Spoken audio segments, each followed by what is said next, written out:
Bueno, muy buenas tardes a todos. Bienvenidos a la segunda temporada de nuestra serie de Data Driven Webinar Series.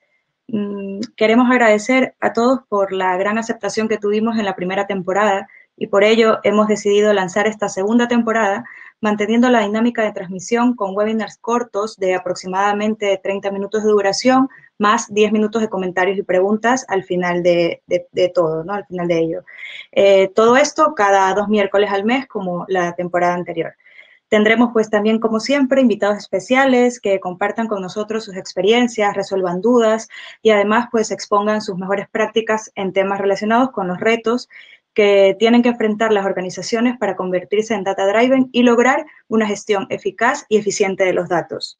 En esta primera ocasión, este primer webinar de hoy, pues presento a Mario de Francisco, CEO de Nanjana Data, quien nos hablará sobre los Data Sharing Agreements, qué son exactamente y por qué es un elemento clave entre negocio y tecnología, pues Mario nos lo comentará. Adelante, Mario, buenas tardes.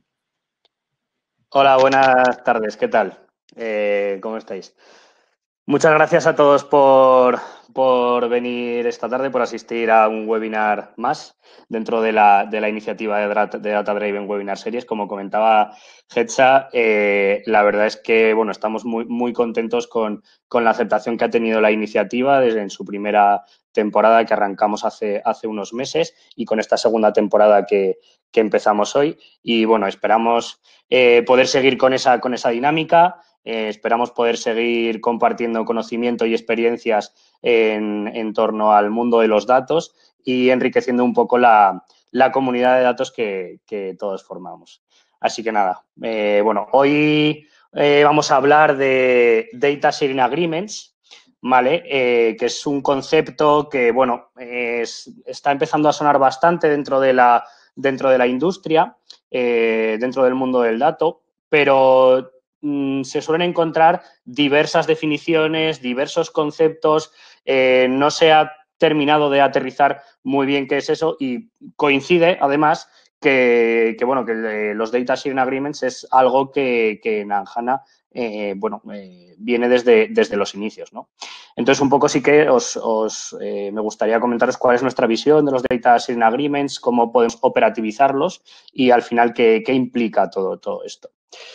Luego, al final de la sesión, hay una parte de QA, ¿vale? Entonces, podéis escribir vuestras preguntas en el chat, ¿vale? Que tenéis en la margen derecha de la pantalla, tenéis ahí un chat donde podéis ir poniendo vuestras preguntas y al final de la sesión, pues bueno, podremos abrir un pequeño debate.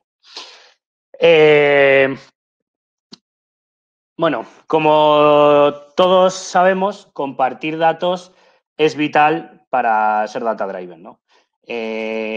Venimos un poco de un mundo donde los datos estaban organizados en silos, estaban custodiados por tecnología. Esto es algo que ya se está rompiendo en la gran mayoría de organizaciones y, bueno, es algo que poco a poco cada vez se va tendiendo más a ello.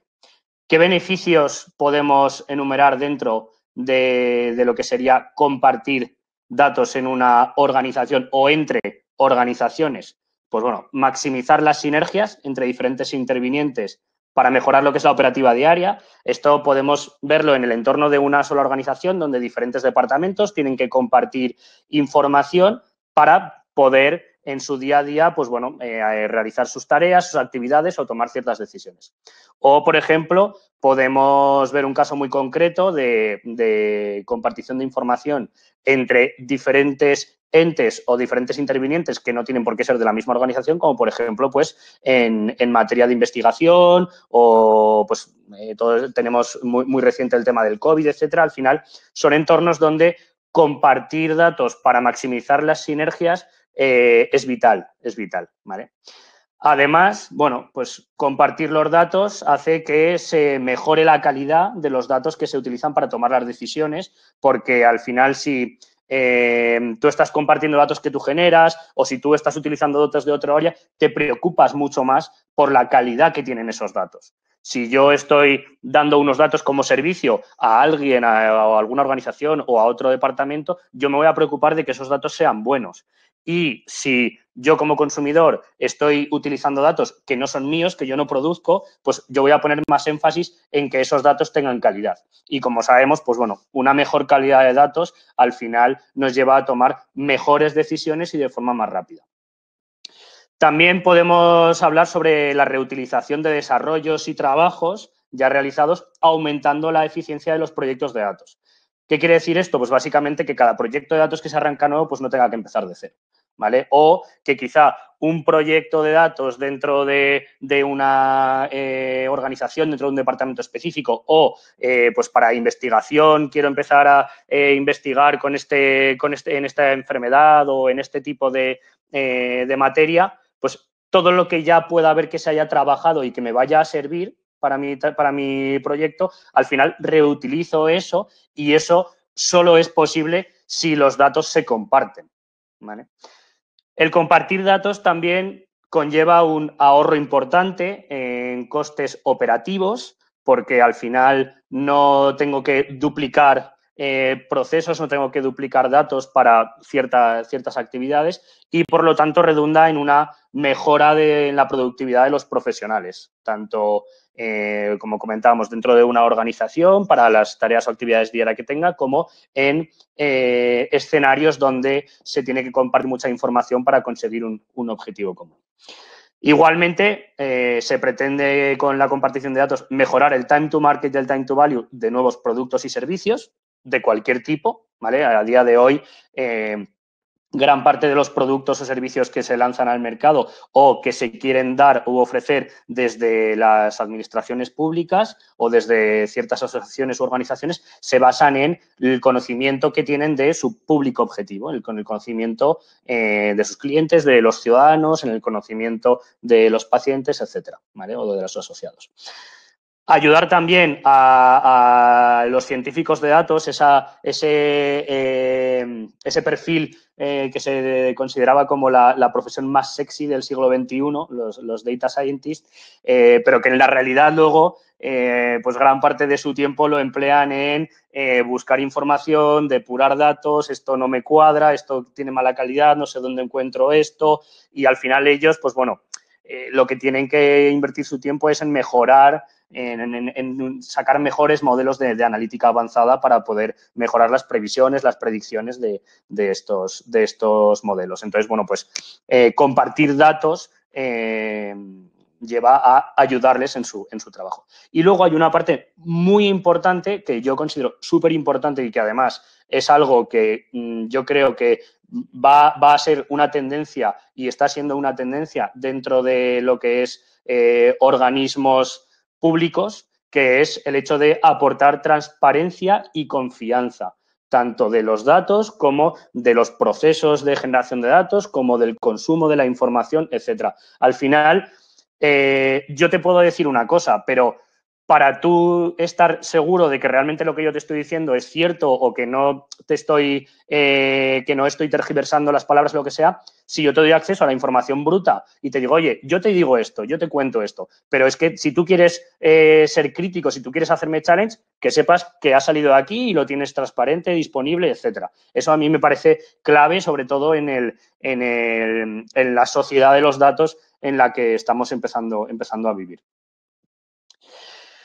Pero claro, compartir datos nos lleva a un dilema que, pues bueno, tiene la parte de, oye, sí, es que hay que potenciar el uso, la reutilización de los datos en toda la organización o hay que compartir toda la información, hay que democratizar el acceso, etcétera, etcétera, para poder llegar a todos los beneficios de los que hemos hablado. Pero claro, por el otro lado está la parte de, oye, ojo, porque es que tienes que tener un control sobre el uso que se hace de los datos, sobre la información que tienes, hay que garantizar el cumplimiento regulatorio. Además, cada vez más estamos viendo nueva normativa, nueva regulación, etcétera, etcétera, y yo creo que es importante. Entonces, ahí siempre está ese dilema entre hacia qué lado tiro, hacia qué miro, hacia el que está representado aquí como Homer Simpson ángel o el que está representado como Homer Simpson demonio. Pues bueno, al final, todo esto supone un quebradero de cabeza real para la gran mayoría de organizaciones y me atrevería a decir que prácticamente casi ninguna, pues seguro que alguna hay, y seguro que alguna de las más exitosas en el mundo digital lo tienen resuelto, casi ninguna lo tiene resuelto de forma eficiente y efectiva, ¿vale? Como siempre, bueno, ni tanto ni tan calvo, ¿no? Como decía Aristóteles, en el punto medio está la virtud. Ese punto medio es básicamente lo que se intenta conseguir con los Data Sharing Agreements para compartir datos en un entorno en el que nos sintamos cómodos, haya un gobierno, etcétera. Siempre tenemos que buscar el compendio entre incrementar mi negocio y cumplir la regulación, seguir lo que negocio necesita o lo que negocio quiere, pero a la vez preocuparme también de que no se me vayan costes tecnológicos o no se quieran hacer grandes monstruos tecnológicos. Potenciar el autoservicio, pero teniendo un control de la información que se está poniendo a disposición. Y luego también siempre ese balance entre buscar soluciones innovadoras, pero que al final no todo tiene por qué ser innovador y súper disruptivo, que también hay cosas tradicionales que sirven y van a seguir sirviendo y funcionando durante muchos años, ¿no? Entonces, al final, siempre hay que buscar ese punto medio que decía Aristóteles que es la virtud y, bueno, pues un poco es lo que también se trata con la parte de los Data Sharing Agreements dentro de lo que es la compartición de datos. El dato, que, bueno, ya hemos hablado mucho de él, ¿no? Es un activo estratégico, pero tiene diferentes visiones. Entonces, en el momento en el que hablamos de compartir datos, lo que estamos hablando es de disponibilizar información desde unos productores a unos consumidores y hay ciertos roles que tienen que velar porque todo el proceso funcione bien. Entonces, al final, cada perfil o cada tipo de rol va a tener sus visiones, va a tener sus necesidades. Y lo que se intenta también un poco con los Data Sharing Agreements es cubrir el mayor número de todas ellas. Si pensamos desde la perspectiva de un consumidor de datos, pues bueno, yo voy a consumir cierta información que tengo disponible, entonces obviamente yo necesito tener acceso al conocimiento del contexto de los datos y a su significado. Oye, ¿qué significa este dato? ¿De dónde viene? ¿Cómo se genera? ¿Quién lo está utilizando y para qué? ¿Quién lo genera? Etcétera, etcétera, ¿vale? También, además, necesito tener un conocimiento de la calidad de los datos que estoy utilizando, porque si al final yo utilizo datos para tomar decisiones, necesito saber que esos datos son buenos. Si no, las decisiones que tome van a ser malas. También hay una parte muy importante que es la del cumplimiento de los SLAs. Si yo como consumidor estoy dependiendo de que alguien me disponibilice una información o de que alguien me provea unos datos y yo tengo unos plazos que tengo que cumplir para tomar cierta decisión o para enviar un informe a un regulador o para controlar una pandemia mundial, pues bueno, es muy importante que yo tenga un control sobre si los SLAs establecidos se están cumpliendo por parte de los productores o no. Y por último, y no menos importante, el cumplimiento regulatorio desde el punto de vista del uso. Al final, yo estoy utilizando datos que alguien me ha cedido, porque salvo que los datos sean míos propios, esos datos tienen un propietario. Por lo tanto, tengo que ser cuidadoso en la medida de lo posible y tengo que cumplir con la regulación en materia de uso de datos. Pues básicamente es lo que un poco se intenta aterrizar en la GDPR o en otras regulaciones de protección de datos, de seguridad de la información, etcétera. Desde el punto de vista de un productor, ¿vale? Si nos vamos a la derecha, pues bueno, podemos estar hablando de responsables de datos, stewards, ingenieros de datos que generan información, etcétera. Básicamente lo que un productor quiere es tener el control sobre los procesos de producción y disponibilización de los datos de los que él es responsable y de los datos que él está generando. Por lo tanto, él va a querer pues, conocer toda la metadata de esos datos, va a querer conocer el linaje, va a querer tener toda la visión, ¿vale? También va a querer preparar y certificar los datos que va a compartir, porque al final, si yo tengo responsabilidad sobre ciertos datos y yo lo que voy a estar haciendo es compartiéndolos a otros intervinientes, yo igual quiero prepararlos antes de compartirlos. No quiero, pues venga, toma esos datos y bueno, y ahí ya te apañas. No, pues en la gran mayoría de los casos lo que se quiere es que como yo tengo el conocimiento de cómo se explotan esos datos o cómo le puedes sacar la mayor información, oye, pues hay cierta preparación de los datos o incluso certificación de los datos, porque en mis procesos internos yo sé que tengo que seguir ciertos pasos, ciertos procedimientos o aplicar ciertas políticas para mejorar la calidad de los datos. Y entonces igual yo sé que hasta dentro de 3 días no te puedo dar una información revisada, certificada, etcétera, etcétera. Y por lo tanto, si tú accedes a esa información antes, pues igual estás accediendo a información de mala calidad. Entonces, esa parte también desde el punto de vista de productor es muy importante. Luego, como productor, pues obviamente, ¿quién está usando qué datos y para qué? Porque esos datos son de mi responsabilidad y yo me tengo que responsabilizar de ellos. Entonces, tengo que saber quién está utilizando la información que yo produzco o la información de la que yo soy responsable y, sobre todo, para qué propósito. Y luego, por último, pues igual que para todos, el cumplimiento regulatorio y normativo de los datos, porque al final yo soy el responsable de esos datos. Entonces, como yo soy el responsable de esos datos, tengo que ser también responsable de que se cumple la normativa en materia de esos datos, que no se están utilizando para propósitos indebidos o que no hay fugas de información, etcétera. Y luego, desde un punto de vista intermedio, desde un punto de vista de supervisión, de cómo se están compartiendo los datos, de cómo fluye esa información entre productores y consumidores, pues bueno, obviamente la primera de todas es, oye, maximizar el retorno de la inversión de las iniciativas de datos. Al final, uno de los mayores beneficios de compartir datos es que se consigue un mejor retorno de la inversión. Pues bueno, yo lo que quiero es, como supervisión, dotar a mi organización o dotar al entorno en el que yo tenga que trabajar de mejores herramientas, mejores mecanismos para que se maximice ese rendimiento de la inversión.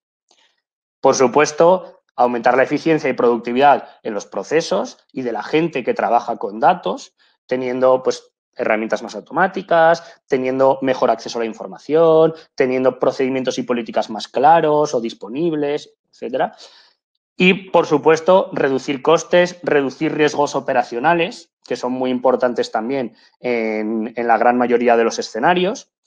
Tener una visión homogénea del consumo de la información, porque yo, aunque no sea productor y no sea consumidor, tengo también un rol y tengo una obligación y un deber y unas funciones de supervisión. Entonces, necesito tener una visión homogénea del consumo de la información. Si no, me tengo que estar fiando siempre de lo que me dicen los productores o lo que me dicen los consumidores. Entonces, yo como supervisor necesito también tener esa visión homogénea y única. Y por último, igual que en los otros, pues el cumplimiento regulatorio que está siempre presente en todos los puntos y desde cualquier perspectiva, ¿vale?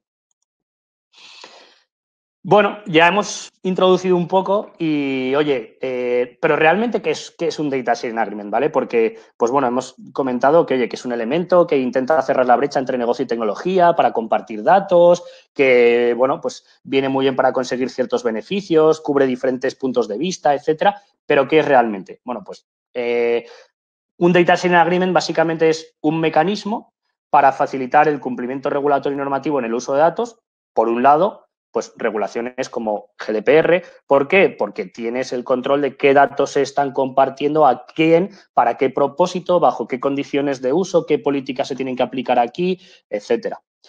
Además, promueven la estandarización en lo que es la gestión de acceso a datos e información. Ya no estamos pensando en una gestión de acceso a datos que simplemente la lidera tecnología o la gestiona tecnología, en la cual, oye, se abre un ticket a un equipo de sistemas que al final te da un grant o te setea una ACL o lo que sea. No, aquí estamos pensando en que el dato es un activo estratégico y como activo estratégico tiene que ser gestionado su acceso y su uso por áreas de negocio. ¿Vale? Luego, obviamente, todo tiene una implicación técnica y siempre tiene que estar aterrizado en el mundo técnico, pero al final esto es algo que trasciende más allá de lo puramente técnico.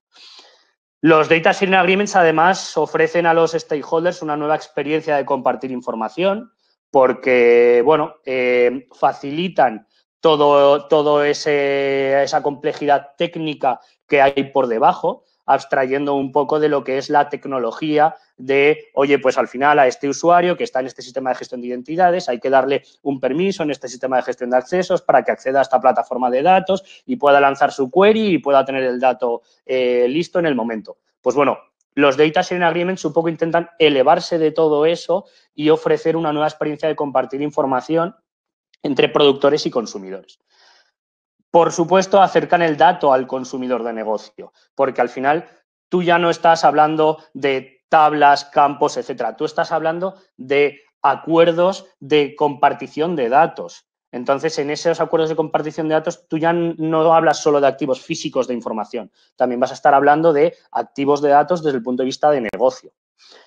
Permiten, además, que esto es un punto muy importante, lo que es la definición, implementación y operativización de los contratos de datos. Hoy en día se habla de esos contratos de datos como un contrato de alquiler de un coche o un contrato de alquiler de un piso o un contrato de un servicio. Al final, un contrato establece entre dos partes qué es lo que tiene que hacer una y qué es lo que tiene que hacer otra. Pues lo mismo se puede aterrizar con los datos. Oye, si yo soy un productor que te está cediendo cierta información para su uso, pues establecemos un contrato en el cual dejamos claros los términos de uso de estos datos. Entonces, al final, los Data Sharing Agreements permiten que esos contratos de datos vengan de forma intrínseca dentro de ellos.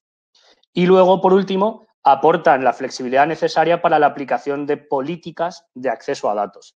Pues un usuario que tiene un rol definido o que tiene un perfil no puede acceder a esta información que es personal o se le tiene que servir anonimizada o no puede acceder a esta información porque esta información es de un país para el cual él no tiene por qué tener acceso, o son departamentos diferentes y puede haber conflicto de intereses si se comparte cierta información, etcétera, ¿vale? Al final, el aterrizar esas políticas de acceso a datos tiene que ser a un bajo nivel, tiene que ser mirando los activos físicos y si lo que hacemos es que nos elevamos de esos activos físicos a tener los Data Sharing Agreements arriba, pues conseguimos poder aplicar las políticas en los Data Sharing Agreements y que lleguen hasta abajo, ¿vale?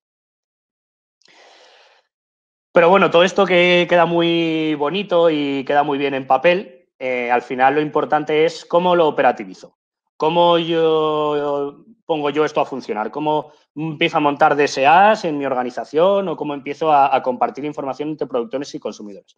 Pues bueno, hay una parte muy importante de la operativización que básicamente es lo que denominamos portal de datos o marketplace, que, bueno, diferentes soluciones del mercado de gobierno del dato o plataformas de gestión de datos ya lo están implementando y básicamente pues es pues como un e-commerce donde se publica cierta información, donde hay un carrito de la compra, donde se puede solicitar acceso a ello, donde se da permisos, etcétera, etcétera. Entonces, al final, es ese sitio que sirve de punto de encuentro entre consumidores y productores, como un Amazon de los datos. Yo entro a Amazon, busco el producto que necesito, empiezo a meter al carrito de la compra y luego pido acceso y a los 2 días lo tengo en mi casa porque un repartidor me lo ha traído. ¿Vale? Pues el concepto es exactamente el mismo, exactamente el mismo. Ese portal de datos y ese marketplace es muy importante para que al final los DSAs no queden escondidos, no queden como otro silo más, otra cosa más que se ha montado que nadie está utilizando. Al final lo que intentamos con ese portal de datos y ese marketplace es dar visibilidad a esos activos de información y estandarizar lo que es la forma de gestión de acceso a los datos como si se tratara de un e-commerce, ¿vale? Luego tendríamos la segunda parte, la parte de políticas, procedimientos y contratos de datos. Yo ya tengo un portal de datos, un marketplace, donde ahí se van subiendo los DSA, se van generando, se van creando, se ponen a disposición, los consumidores pueden verlos y pueden solicitar acceso, etcétera, etcétera. Vale, pero todo esto se tiene que gobernar. Todo esto al final necesita unas políticas de, oye, qué DSAs se tienen que crear, quién puede crear DSAs, cómo se tienen que crear, si luego cambia el DSA, qué pasa, procedimientos, quién tiene que validar estas creaciones de DSAs, qué roles tienen que participar en todo lo que pueda pasar en un DSA, quién tiene que resolver conflictos por el incumplimiento de un DSA, etcétera. Y todo esto también viene muy de la mano de los contratos de datos. Al final, la operativización de unos DSAs no deja de ser una extensión del modelo de gobierno del dato que se defina en una organización. Si el modelo de gobierno de datos de una organización tiene que preocuparse de cómo se comparte la información entre productores y consumidores, pues, y queremos que esto sea a través de los DSAs, tenemos que tenerlo en cuenta y tenemos que incluirlo dentro de nuestro modelo de gobierno. Oye, ¿qué roles son los que van a participar? ¿Qué workflows de validación se tienen que poner a funcionar? Etcétera. Y luego, esos contratos de datos, cómo los intentamos estandarizar, qué términos de contratos son los que tienen que tenerse en cuenta, en qué situaciones, etcétera. Y por último, y no menos importante, la integración con el ecosistema de datos. Es básicamente lo que decimos siempre. Todo esto en papel queda estupendo. En una PPT, la PPT lo aguanta todo. Pero claro, ¿cómo me llevo yo esto a la realidad en un ecosistema donde hay 50, 100 tecnologías, un montón de sistemas, un montón de departamentos, un montón de datos que van dando vueltas por ahí de un sitio para otro y además cada vez nuevas tecnologías, ecosistemas híbridos, multicloud, una locura tecnológica? Pues bueno, pues intentando integrar esa parte de los DSAs dentro de lo que sería el gobierno del dato y poniéndolo como la capa que tiene que quedar por encima de todo lo que sería nuestro ecosistema de datos. Al final, los ecosistemas de datos, de forma un poco burda, si me permitís, se abstraen en, oye, servicios de ingesta de información, plataformas de datos para lo que es el almacenamiento, la modelización, preparación de datos, procesamiento, publicación, etcétera, y luego servicios de datos para consumo, para explotación de los datos. Entre medias tenemos la capita de gestión de identidades, gestión de accesos, privacidad, seguridad de los datos, que suele estar siempre por encima o incluida dentro de lo que son las plataformas de datos, ¿vale? Que son las que gestionan los permisos y demás, pero por encima de todo ello tenemos que tener el gobierno del dato. Tenemos que tener el gobierno del dato con las diferentes capacidades que nos ofrece el gobierno del dato. Y una de esas capacidades sería la gestión de los DSAs. Es decir, poder tener esos DSAs como activos lógicos, como activos de datos que organicen diferentes datasets de diferentes lugares, de diferentes tecnologías, pero que abstraigan al consumidor de negocio de, oye, pero es que yo quiero esta información, a mí me da igual si está en un sitio, en 10, o que yo no quiero saber cuál es el campo de la tabla, qué tal, ¿vale? Entonces, al final, poner esa capa de gobierno por encima es clave. Y luego también, sobre todo, porque sobre esa capa de gobierno se pueden construir muchas otras capacidades dentro de lo que es la gestión de los datos y, sobre todo, una monitorización de quién está consumiendo qué información, para qué propósito, cómo se está compartiendo la información. Y también, al final, esto se puede enlazar con el concepto de valoración de los datos o monetización de los datos. Porque si yo sé cómo estoy compartiendo la información, si yo sé quién la está utilizando, puedo saber qué temperatura tienen los datos, puedo saber qué interés tienen estos datos dentro de mi organización, puedo saber incluso si yo la estoy compartiendo con fuera, cuánta gente está utilizando estos datos y, por lo tanto, poder calcularle el precio que tiene que pagar por esos datos o cuánto me cuesta a mí internamente mantener esos datos en mis sistemas y poder hacer un enlace con la cuenta de resultados de la compañía o con la contabilidad de la compañía. Al final, todos esos mecanismos solo los vamos a poder hacer por encima de una capa de gobierno del dato. Y bueno, y para terminar, que ya vamos cumpliendo horario, el futuro de los DSAs. Los DSAs es algo que ya está aquí, es algo que ya ha llegado, es algo que bueno, diferentes soluciones están intentando aproximar, es algo que en Anjanata nació desde los inicios y que además, pues, bueno, hoy os he contado un poco nuestro concepto, pero ¿a dónde vamos con los DSAs? O sea, vale, ahora ya imaginemos que tenemos los DSAs operativizados, que funcionan, etcétera, pero ¿qué es lo siguiente? ¿Qué viene después? Pues bueno, básicamente los DSAs puede servir como un elemento clave en la implementación de DataOps. Ahora que se habla mucho también de DataOps, que no deja de ser, pues bueno, otra palabra nueva que viene a decirnos, oye, automatizar todos los procesos de generación de datos desde el desarrollo hasta el consumo. Pues bueno, tener DSAs incluidos como elemento clave dentro de ese gobierno del dato puede facilitar mucho y promover el autoservicio gobernado de la información, automatizando los procesos de generación de datos. Luego también los DSAs se puede convertir en una best practice dentro de lo que es la compartición de datos, ¿vale?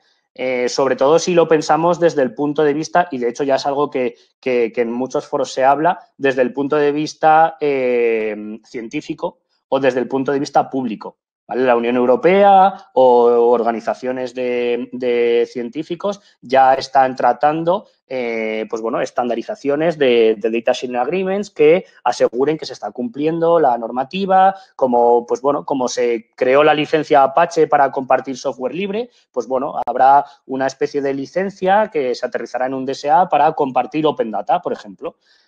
Sobre todo en entornos pues bueno, complejos donde hay muchos posibles intereses y al final eso se tiene que regular. Pues los DSAs te ofrecen una forma bastante sencilla de aterrizar esas best practices. DSAs cada vez más inteligentes gracias a la incorporación de algoritmos de inteligencia artificial y machine learning. Si yo al final, como consumidor, me estoy normalmente suscribiendo a ciertos sets de datos, pues se me puede recomendar, oye, normalmente consumes esto y la gente que consume esto también consume esto. Mira, a ver, igual te interesa esto. O directamente que, oye, pero estos DSAs, por ejemplo, que son de Open Data, que están bajo esta licencia no sé qué tal, que están aquí disponibilizados, pues oye, directamente si tú pides acceso, se te gestiona, se te da automáticamente. Al final, hacer esos DSAs cada vez más inteligentes es un paso muy importante desde el punto de vista tanto de recomendación como desde el punto de vista de asistencia al usuario con automatización de procesos, etcétera, ¿vale? Y luego, por último, otro campo que también se está investigando bastante ahora y es un poco trending topic, el tema de la semántica, taxonomías y casos de uso. Al final, si pensamos en los DSAs como conjuntos de datos que se ponen a disposición bajo un mismo contrato, etcétera, etcétera, pues tiene bastante sentido que eso nos lo llevamos al mundo de la semántica, al mundo de, oye, pero ¿qué significan los datos? ¿No? O a las taxonomías de seguridad. Pues mira, agrupo mis datos regulatorios en un DSA, agrupo mis datos de GDPR en otros DSAs, agrupo mis datos de clientes en otros DSA o por casos de uso. Pues, oye, los datos que necesita una farmacéutica para saber cuántos medicamentos tiene que generar dentro de un año, pues esos van a un DSA. ¿Por qué? Porque es un caso de uso que al final tendrá N datasets en diferentes sistemas y al final, pues eso lo que hace es que facilita el consumo y la reutilización de esos datos abstrayendo de la complejidad técnica que pueda haber por debajo para buscar esa información, dónde encuentro esos datos, dónde tengo que ir a pedir acceso, etcétera, etcétera. Es un poco lo que quizá podemos hablar o podemos entrever como el futuro de los DSAs, que algunas cosas de estas, pues bueno, ya están aquí, pero es más intentar aterrizarlas, intentar operativizarlas en el día a día, ¿vale? Y bueno, pues hasta aquí un poco el webinar de hoy. Agradeceros mucho vuestra participación. Luego estará disponible en nuestro canal de YouTube, ¿vale? Para que cualquiera lo pueda ver. Vamos a tener también nuevos anuncios de diferentes webinars con invitados muy especiales en lo que queda de temporada. Y bueno, pues veo que aquí hay alguna pregunta. A ver. Vale, preguntan, ¿cómo a través del uso de DSAs proteges o minimizas la fuga de información en las organizaciones? Bueno, hay dos partes, ¿vale? Para lo que es intentar prevenir o proteger o minimizar la fuga de información. Hay una parte que es meramente técnica, oye, tienes que tener unos mecanismos de seguridad adecuados, ¿vale? Eso es así. Y luego hay una parte que es más regulatoria o más de cumplimiento, por decirlo de esa forma. Si tú al final estás firmando un DSA, firmando un contrato de datos para donde dices, oye, yo como usuario tal, bajo esta responsabilidad, estoy utilizando esta información para esto, ahí por lo menos ya si infringes ese contrato, estás incumpliendo un contrato, ¿vale? Entonces, la persona que quizá pueda querer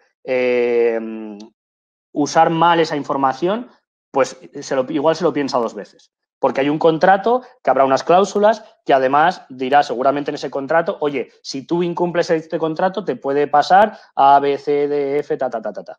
Entonces, ya de primeras, el hecho de incluir una figura o un mecanismo que pueda servir de base legal como un contrato, ya previene la fuga de información en las organizaciones. Luego, obviamente, tienes que tener los mecanismos de seguridad necesarios dentro de tu organización, ¿no? Pero nunca vas a poder cerrar todas las brechas, es imposible, ¿vale? Pero sí que, pues bueno, minimizar y proteger esa fuga de información con el establecimiento de contratos es una buena forma de decir, oye, que sepas que ahora yo no te dejo los datos porque me apetece y ya está. No, yo te estoy dejando los datos, pero bajo este contrato. Y bajo este contrato, si tú incumples las reglas del contrato, pues bueno, tienes unas consecuencias, ¿vale?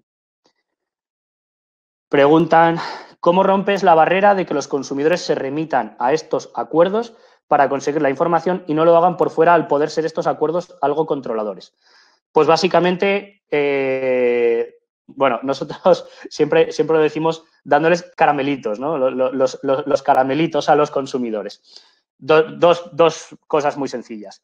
Si se intenta hacer mediante la automatización, pues al final eso va a redundar en un beneficio al consumidor, porque igual por el camino de por fuera tarda una semana, igual por el camino bueno conseguimos que tarde 2 días. Y eso es lo que queremos. O sea, con la automatización y con la inclusión de DSAs, esto no va de controlar y de burocracia y de lentitud. No. Va de aportar, de incluir mecanismos que en un primer momento pueden parecer un poco, me están controlando y tal, pero es que si al final lo llevas a la realidad y consigues automatizarlo, te facilitan muchísimo las cosas y se van a ver reducidos enormemente los tiempos de espera para los consumidores.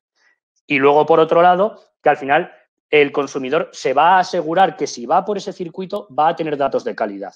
Y va a tener datos que están certificados, que el proveedor, que el productor de los datos ha dicho que son buenos, etcétera. Entonces, ya no se la está jugando, entre comillas, a intentar ir por fuera, sacar la información, que luego vete tú a saber si es buena o no, etcétera. ¿Vale? Es un poco las dos cosas que más pueden llegar a venderles a los consumidores de información para que vayan por estos caminos y no vayan por otros caminos más oscuros. Más preguntas. ¿Se utiliza un lenguaje estándar formal de alto nivel para expresar un DSA de manera de poder generarlos y actualizarlos de forma automática o semiautomática conforme avanza su ciclo de vida y los datos subyacentes? Si hay un estándar, ¿es un lenguaje propietario o un estándar abierto? Es una pregunta un poco compleja. A ver, no hay, o sea, el DSA es un concepto que no es técnico, ¿vale? Es un concepto de negocio, entonces no hay, si nos referimos a un lenguaje, entiendo que por hablar de lenguaje propietario, estándar abierto tal, nos estamos refiriendo a un lenguaje quizá de programación o a un lenguaje más tal. No, básicamente es un concepto, es una forma de entender cómo podemos compartir mejor la información. Respecto a si esto puede ser propietario o estándar abierto o tal, yo creo, de hecho es una de las cosas que hemos puesto en el futuro de los DSAs, yo creo que al final esto se acabará por estandarizar. Ya hay iniciativas para estandarizar los acuerdos de cesión de información, de cesión de datos, los consentimientos de GDPR, los acuerdos para Open Data. Hay estándares en los que se trabajan y que cada vez se trabajarán más seguro, pero segurísimo. Entonces, pues no te sabría contestar como tal, ¿vale? Decir si es propietario o abierto, pero sí que las ideas serían estas. Al final el DSA es un concepto, ¿vale? Es un concepto que puede ser implementado de muchas formas. Es un concepto el cual yo estoy seguro de que se va a tratar de estandarizar y se va a tratar de utilizar como best practice. Y luego a la hora de automatizarlos, pues bueno, es ya la forma en la que los implementes. Esto es como todo. Oye, ¿cómo implemento yo el concepto de DataOps o cómo yo implemento el concepto de DevOps o cómo implemento el concepto de DSAs? Pues bueno, dependiendo de los mecanismos y las herramientas que yo ponga a jugar dentro de todo ese ecosistema. Preguntan, igual se podría usar SVBR para representar las cláusulas del DSA como reglas de negocio. Pues bueno, siento decir que no conozco, no estoy familiarizado con el concepto de SVBR, ¿vale? Pero me lo apunto para revisarlo y verlo y bueno, y como solemos luego enviar resumen y contestar a las preguntas y demás en el blog y tal, pues bueno, intentaremos darle una vuelta al concepto de SVBR. Y por último, la última pregunta. ¿Qué condiciones mínimas deben existir para la adopción de DSA en cuanto a cultura organizacional y madurez respecto de la gestión de datos? A ver, condiciones mínimas, pues es que es muy amplia, son muy amplias las posibilidades.